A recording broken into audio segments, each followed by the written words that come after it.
Friday டின்னருக்கு வந்து 1 part சாம்பாரும் ப்ளஸ் இட்லியும் பண்ணலான்னு சொல்லி பிளான் பண்ணி வச்சுருந்தேன்.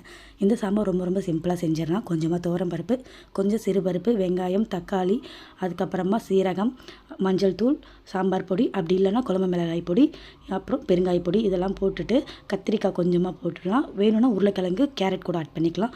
இதை போட்டு கொஞ்சமாக தண்ணி போட்டு மிக்ஸ் பண்ணி அதை 3 விசிலுக்கு அப்புறமா கடைஞ்சி எடுத்து கொஞ்சம் தாளிப்பு போட்டுட்டோம் அப்படின்னா ரொம்பவே சூப்பராக இருக்கும். இது இட்லி, தோசை, சப்பாத்தி எல்லாத்துக்குமே ரொம்ப சூப்பராக இருக்கும்.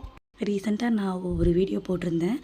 அதில் வந்து ஒரு சிஸ்டர் கமெண்ட் பண்ணியிருந்தாங்க, நீங்கள் போடுற வீடியோஸ்லாம் நல்லாயிருக்கு, பட் வந்து கிளாரிட்டி இல்லை, இன்னும் கிளாரிட்டியாக இருந்துச்சுன்னா வியூஸ் நல்லா போகும், சேனலும் பார்ப்பாங்க அப்படின்னு சொல்லியிருந்தாங்க. நான் வந்து இப்போ தான் ஸ்டார்ட் பண்ணியிருக்கேன் யூடியூப்.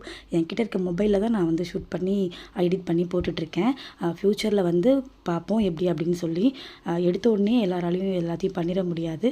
ஸோ வீடியோ பிடிச்சிருந்தா சப்ஸ்கிரைப் பண்ணிக்கோங்க. தேங்க்யூ.